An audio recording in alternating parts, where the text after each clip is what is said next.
You're listening to the We Are Libertarians podcast network. Find all of our shows at wearelibertarians.com.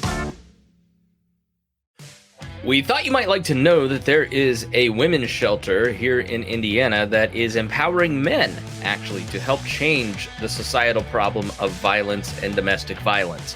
Their program, Men in Action, collects men from around the county, Hendricks County, to get involved in communities. And one of their programs puts 450 men in all elementary classrooms across the county in a single day. That's coming up soon here on The Chris Spangle Show.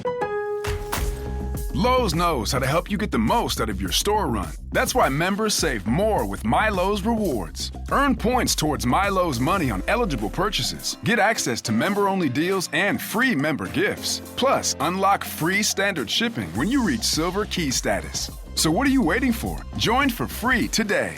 Lowe's. We help. You save. Loyalty program subject to terms and conditions. Details at lowes.com/terms. Subject to change.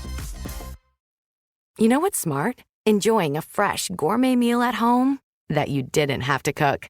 Meet Factor, your loophole in the laws of mealtime.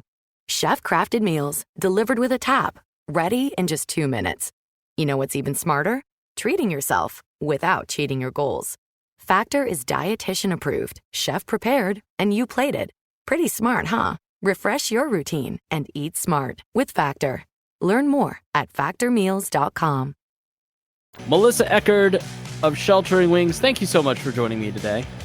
You're welcome. Thanks for having me. So tell me a little bit about your background. How did you get involved in Sheltering Wings, and why do you want to work there? So I have been at Sheltering Wings for almost 10 years. I had some background in education and just have a passion for women and children in hardship situations, just from personal experience of family members who have had gone through some stuff that just makes it harder for them to achieve where they really want to be in life. And my heart goes out to people in those situations, that if I can do anything to help them get a step up or in the right direction, then that's what I want to be able to do. And the shelter has allowed me to do that in the community. So founded in 2002, Sheltering Wings was founded by the Cornerstone Christian Church Food Pantry in Brownsburg, Indiana. And while people were collecting the food, they started to notice that women were struggling and being abused, and saw symptoms and signs, and realized that my home county that I grew up in had no shelter for women, for domestic violence victims, because men can be victims too. And so they founded Sheltering Wings, and 21 years later, is that right? Yeah, 21 years later, what is Sheltering Wings? What has it turned into out of those group of local citizens that decided to make a change? Gosh, we have 80 beds throughout the shelter. We're able to serve families in Hendricks County as well as some of the surrounding counties, and impact them through life skills, children's program, prevention, education. Even just in the 10 years that I've been there, it has definitely grown to be a great asset for our community, whether it's someone who is in need of our services or someone who wants to help someone who is in need of our services. Yeah, Hendricks County has grown a lot since I grew up there as a kid in the 90s, and it's added a lot of population. In your 10 years there, what have you seen change? Oh gosh, our schools have grown. When we moved here, we specifically chose Avon because of the school corporation, and we've seen it grow and blossom tremendously, as well as all the other school corporations in our area. We're a family of 4, and so our kids have gone through the school system here in Hendricks County, and just the number of families that we have seen, the houses, the economy, the just neighborhoods in general, just growing. And how's that changed your work at Sheltering Wings? Definitely the need has increased. When you think about the statistics for domestic violence, 1 in 4 women and 1 in 7 men, everybody knows somebody. So there's someone on every street, there's someone in every church, there's someone at every workplace who is in need of our services. And I remember, years ago, probably maybe 7 years ago, just seeing an increase and a need daily. We were at capacity for our bed space at the shelter, and it stayed like that for a long time. We are still at capacity. It's just now, since COVID, our capacity looks a little bit different as far as the number of people in shelter at a certain amount of time for a certain amount of time. How did it change during COVID? What changed?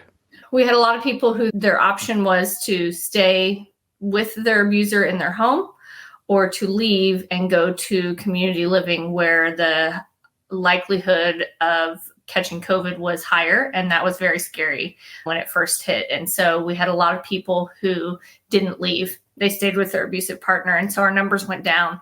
And not that domestic violence went down, just the number of people who were reaching out for services went down. And after COVID, we started to see those numbers go back up. And now we're back up to a point where we were pre-COVID of the number of people who are in shelter and needing services. One thing I noticed when I was doing the public affairs radio show during 2020 is that everyone that I spoke to who works in the field that you work in thought that there may have been a doubling of domestic violence incidents, and child abuse incidents, but Yep. They weren't being caught because people weren't out and about. Yep. What did you see during the pandemic? What was the kind of the human toll of being isolated? Oh, of course, there was the mental health component of it, the stressors on families that maybe weren't in full-on abusive relationships, but now there's all these other stressors added on to what was already an unhealthy situation that just made it more toxic, more volatile, because now they're worried about money and health and work and family dynamics and technology, and all of those things just added to what might have been an already unhealthy situation and made it worse. And like you said, we weren't connecting with people in real life. And so it was much harder to identify when those situations went from unhealthy to abusive. Now, you are the prevention and education officer. You were actually teaching a class today to my alma mater high school. Yeah. Talk about your role and what you do in prevention and why that's so important. So prevention at Sheltering Wings has grown a lot over the past probably 5 years. We've seen the need to reach out to our community at younger and younger ages, starting conversations with young people about healthy relationships, starting conversations with parents so that they know what to talk to their kids about from preschool all the way up through high school. Like, we want to start these conversations early so that they become part of our everyday communication with our families. And then in turn, we're building strong families with good communication. But that looks different for every family, and that looks different in the community in different aspects and areas. If we can equip a church to respond to victims, or if we can equip a church to look at what primary prevention looks like, from sharing with their congregation about healthy relationships, workplaces, creating an environment that's equitable and safe for all their employees. And then schools is really one of the greatest places for us to have an impact, because these are young people who have yet to maybe have relationships. And if we can equip them to navigate their relationships in a way that's healthy and adds value to their life, then we're hopefully preventing them from ending up in a situation that's unhealthy or abusive. So give me some specifics that our listeners could take away that you talk about every day, that are maybe pieces of that training or things to watch out for or things to work on. Give us some actionable items that our audience could use. Sure. In a typical training, we start everything with a healthy relationship, because we never want to take for granted or assume that someone is in one or knows what one looks like. And so we talk about what the healthy components of relationships are: trust and respect and honesty and support and acceptance and equality. Those are all things that we want to build the foundation of our relationships on. And then that's for every relationship dynamic that you have has a potential to be healthy or unhealthy. And we want to build our foundation on the healthy stuff instead of the unhealthy stuff, which is the belittling and the name calling and the isolation and the humiliating and the emotional control, financial abuse, controlling how their money is spent, all those little red flags that you often hear people say, I don't know how we got to this point. It's all those little things that start to add up. They just started dismissing my feelings, or they made me feel like I didn't have value or anything to give or add to the relationship, or they started to question where I was at and who I was with and wanted to have access to my location and go through my phone and all those little things that start to, we like maybe question initially. Okay, all right, I can be trusted, but here's my phone for someone to go through. Or I haven't done anything. I need you to trust me or believe what I'm saying. And it's all those little things that starts to take hold and become part of that foundation that ultimately can be circled back to the power and the control that someone else has over their partner. If somebody is listening right now and thinks they may be in that situation, or they may have a loved one that's in that situation, what would you advise them to do? What are some steps that they ought to take? First and foremost, I would tell them to tell someone about it. Survivors and victims of abuse often feel like they're alone and they don't have anyone. Confiding in someone that they can trust, who can support them and be there for them, whether they're staying in the situation or they're choosing to leave, someone who they can depend on and who they can have accountability with and who will check up on them and make sure everything's okay. And the other thing I would say is and not being alone, it's a sense of feeling like they're alone, but they're not. Our shelter is available just to talk to someone. We have advocates who are available for our crisis helpline every single day, all day long. And maybe someone isn't ready to come into shelter, but they just want to talk to someone. They want to know, is what I'm actually experiencing abuse? Visit our website. We have things that someone could go through and answer, like, does this happen? Do they control your comings and goings? And all these lists of questions can help someone identify that, yeah, what I am experiencing is abuse, or, okay, things aren't this bad, but they may be pretty unhealthy. So educate yourself, educate the people that you are close to, and then be aware of what those resources are. Our shelter, other shelters around the state of Indiana, and knowing that you're not alone, to confide in someone that you can trust.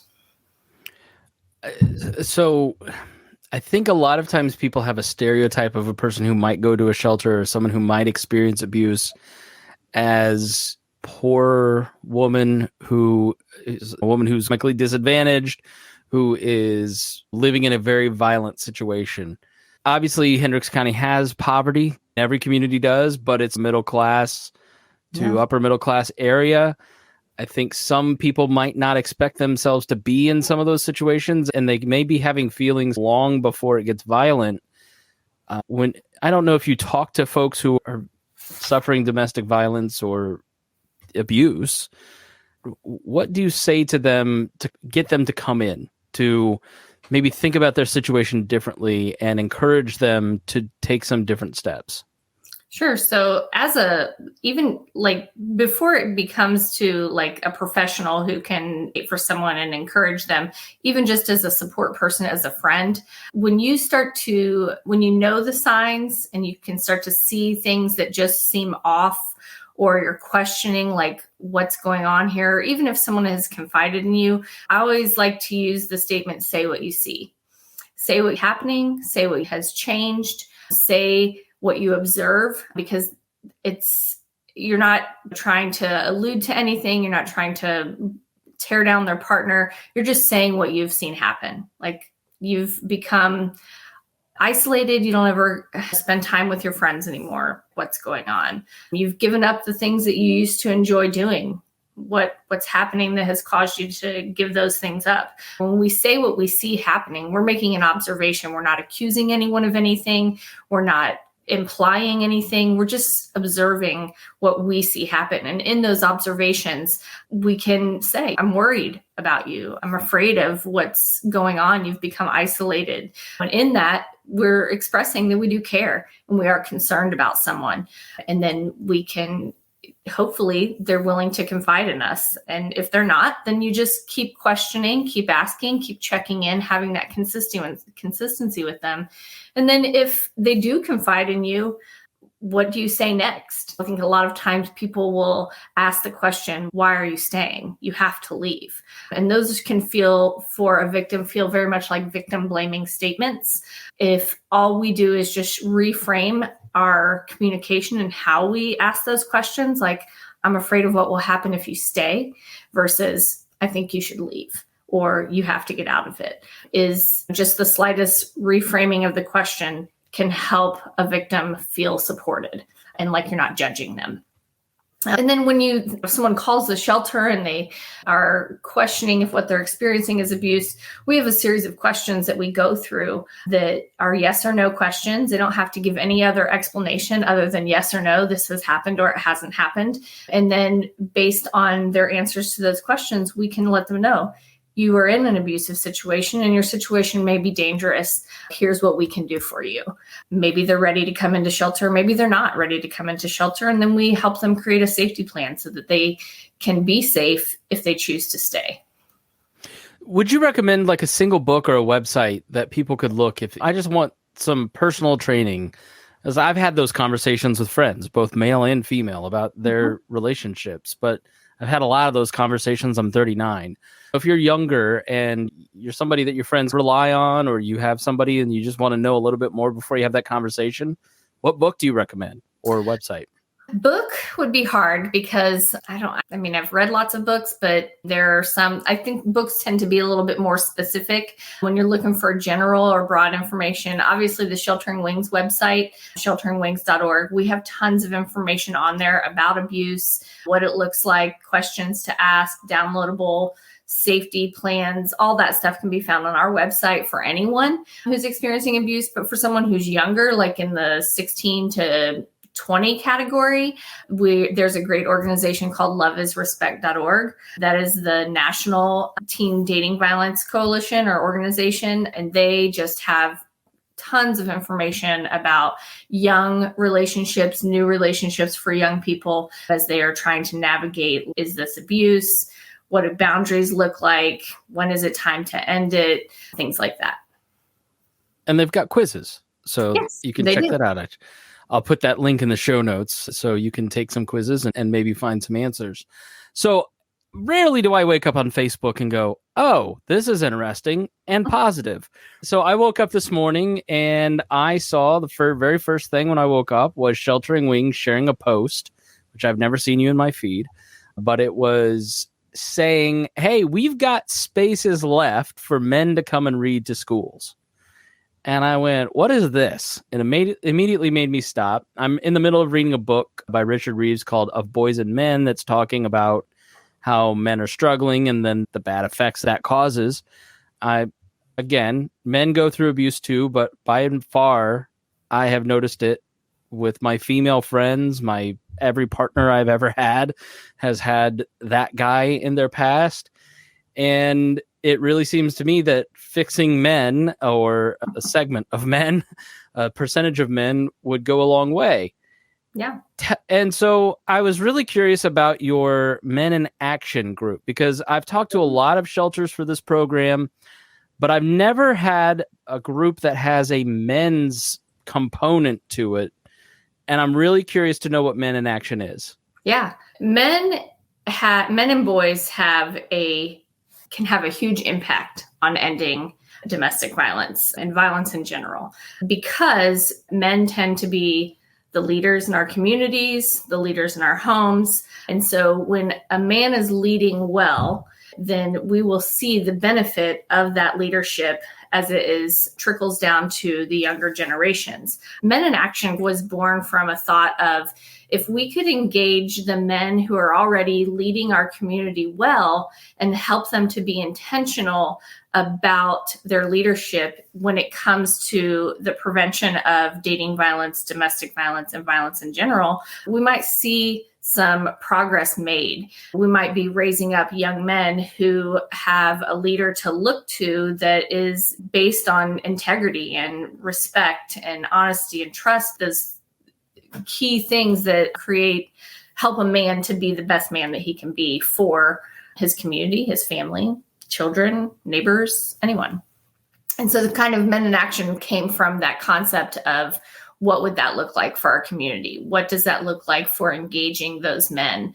And we knew that Hendricks County is a great community to be a part of. We know that we have lots of men who support our mission. We have lots of men who support great initiatives in our community, and we wanted to be able to engage them in a way that was intentional. When it comes to preventing violence. And so we just started having the conversation with some influential people in our community back in 2017. And from it was birthed this idea of, let's encourage men to be intentional in their leadership. So who makes up the Men in Action Committee? We have a committee chair who is currently Rick Basso. The committee goes through like an evolution every now and then of leaders and what that looks like.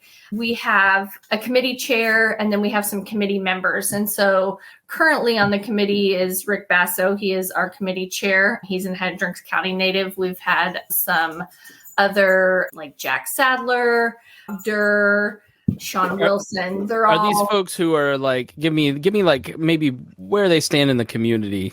If you need to take a break too, by the way, feel free. Give me, so because people who are maybe in Texas listening to this may not know who that is, but give me some idea of the kind of men that are involved, maybe what their role is in the community and what impact they've had. Sure. So we've got law enforcement, sheriffs, deputies, we have business owners, we have pastors, we have men, we have dads, we have school administrators, all have been a part of this group, because when you think about how the impact that men have, they have an impact in all the areas of their lives. How a man can lead his peers in his workplace to create an environment that's safe and equitable for everyone will look different than how a father leads if he volunteers in his kid's classroom, or how a pastor can lead young men who might be coming up into their adulthood. And so we wanted to take this multi-pronged approach of making sure that there were all these different aspects that were covered of where men have influence in the community. So maybe it's Boy Scout leaders or coaches, teachers, educators, law enforcement, medical professionals, anyone who can use their influence for the good. Very good. So where did reading kids stories at elementary schools come from? Sure. Is it elementary schools or is that elementary schools? Okay. Yes. Yeah. It kind of came from there's our prevention program at Sheltering Wings is based on the 40 developmental assets, which is out of the Search Institute, which is we do a lot of talking about what happens when kids don't get what they need, and then all these intervention services are needed. But the Search Institute wants to find the positive life experiences that kids need to have in order to grow up to be thriving, contributing adults. And so they identified all of these 40 assets that young people need to have. And one of them, which is actually one of the fewer reported assets of being had. So the assets are self-reported. So young people take like an assessment and then they report how many of these assets they think they have. And one of the ones that had the lowest score is the reading for pleasure. And, why that is, I'm not 100% sure. I'm not even sure that they know why that is, but reading was one of the lower categories as being reported. So we thought, well, that's interesting. And then that was really what we thought about it. That was just an interesting fact like everyone else. But then as you start to think about what that means, there's that pleasure in reading, there's that growth in learning. And so then when you start to see how all these assets are connected, we thought, wouldn't it be great if we could build this asset that is the lowest on the list, pleasure in reading, and pick a story that also builds assets just through the storyline that it has. And so we started to think about what it might look like to deploy men into the community to read to kids a story that builds assets, but then also be an asset builder. Because all these assets that kids need to have, it's up to adults to help them achieve these things. It's things like support and empowerment and boundaries and expectations and constructive use of time and personal values and positive identity and cultural competencies and all of those things that we as adults need to help children achieve and learn and grow. And so we thought, wouldn't it be great if we could use men who are already leading our community, be intentional in this very specific way about reading to kids in a predominantly female industry of teaching and education, where they would see a man leading well and building assets for them or helping them to identify the important assets that they need to grow. Yeah, I think it's really interesting because I'm just frame everything through my own experiences. It's just who I am, I guess. In one of the schools that you'll be reading in, one of the elementaries, or maybe all of them, I don't know. Maybe you'll go to Brentwood Elementary in Plainfield, where I went. I can remember one man who survived the Holocaust coming in to speak to us.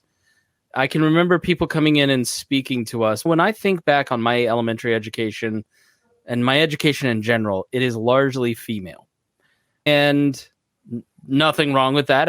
Like you said, it's a largely female industry. Men seem to impact people in the sports category. I was definitely affected by male teachers in high school, but I don't remember any male teachers or male presence really in my elementary. Now, that was 30 years ago. So I'm sure that it's probably just accelerated more female. So it is an interesting idea. So you've done it for a few years now. What kind of feedback do you get from parents, teachers, and kids with this? We have, so the first year we did it was 2019, and then, of course, COVID. So the first year we received just an amazing amount of feedback from men who, after they were done, were like, can we do this again next month? Or this was fantastic. I had so much fun. Teachers, I think as a teacher, I'm from being in a classroom, I understand all the pressure that's on a teacher. So when someone else can come in and say, you know what, take 5 minutes, I'm going to read a story to your kids, and then you can build on it if you choose to, was really our hope, was to let teachers know that we see them and we see all that they give and do for their kids. And we want to be able to support teachers as well. And so teachers really were very receptive to us coming in, to readers being there. Each teacher receives the book that we read as a gift to their classroom library. So they are coming away with a book for their class. We supply the teachers with teacher resources. So like activities that they can then incorporate into the classroom setting. The readers will engage the kids in questions after they're done reading the story that are directly related to the book. And so there's a lot of interaction, and that interaction has been well received all the way from administrators, superintendents, to teachers, principals, the kids, and even the parents. I remember the first year we did the read program, we had a gentleman who was retired and he read, but then he had like a side job where he worked as an usher at the Pacers Athletic Center, or at the Pacers Bankers Life Fieldhouse, I guess, for the Pacers. And they would have kids come through as like on field trips. And someone from the school that he had read at came through on a field trip and said, hey, I think you read at my school. And he was like, I probably did. I just went and did that. And he was like, that was so fun. The kids they loved it. Now they've made this connection of this man who came to their classroom, and this is where he works. This is where he leads in his community. And so it was like this full circle connection of his impact and his reach and his ability to not only go to a classroom and lead, but now he's talking to these kids about their field trip and what it means to run a big field house like Bankers Life. So it was full circle for that gentleman. And that's just one situation, but we hear those stories all the time from our readers, how they decided that this was such a great experience. They went back and read again in the classroom on their own time, or they encouraged other men to read with them the next year. So it was we've only heard positive things about the event. Yeah. So March 16th coming up, 450 men will read throughout the country. So is this In the county. Okay. In just the Yes. county. That wow. So That's we're putting spread. this in every elementary classroom in all 6 school corporations. Brownsburg does first grade only, but every other school corporation does all elementary classrooms. So the total number of readers needed to cover every classroom is 470. I love the idea, and I hope if you're listening across the country, maybe you could partner with your local women's shelter and get in touch with Sheltering Wings. I'm sure you guys would be happy to share your entire Men in Action plan and walk through the shelter and the men leading this sort of effort in your own community. I imagine that's the case. Yes, absolutely. They're super easy to get a hold of. I rarely turn around an interview request in a day, but I think we made this happen in 5 hours. Yeah, I'd love to see that throughout the country, not just the county. You are in need of readers. So if you're listening via podcast, you can go to shelteringwings.org and you can look for the Men in Action Read event. It's right there on the front page. I noticed that you're a little low out there in Pittsburgh in that area and Plainfield and other places, but you've got several of the school districts are completely full, Yes. which is awesome. Yep. We're excited. So now, do you give instructions? Or do you what? Do you give a book, or how? If I show up and I want to do this on the 16th, how does that work for me as a reader? Yeah, well, for each school corporation in the county, we have meeting sites or launching sites. So, for example, in Plainfield, they will meet at the administration building, and all 104 readers in Plainfield will go there. They'll have breakfast. They'll get their book. They will get that they'll be reading Misha Makes Friends, which is the book for this year. They'll get their book. They'll get a t-shirt that says Men in Action Read on it. They'll get a safe visitor badge. So we run all of our readers through background checks. So they have their safe visitor badge. Then we will equip them give them the opportunity to read through the book for the first time. We will give them kind of an inspirational and encouragement as to why they're doing what they do. They'll have breakfast together, and then we will deploy them out to their school. They'll get the school assignment. We'll assign them to a specific school, and they will head to that school. The principals are awaiting their arrival. They have the list of readers coming to their school, and when they get there, they send them to their classrooms, and they read, ask questions, and leave the book and go on their way. Very cool. Yeah. And then, so you get there at 8 and you're done by 10? Yep. 2 hours of commitment to make an impact. All right. Shameless self-promotion time. How can people get in touch with you on this or anything else? I can be reached at Echerd, Echerd, at shelteringwings.org. And my email address is on the website, so you can find my contact information there. But 317-386-5061 is my office number. Feel free to call with any questions that anyone has when it comes to the prevention of dating violence, domestic violence, or getting resources for help. All right. Thank you so much for joining me. I really appreciate it. Absolutely. Thank you for having me. Thank you for listening. If you learned something, please share this with your friends and family. And we thank you so much for your time. We'll see you again here on The Chris Spangle Show.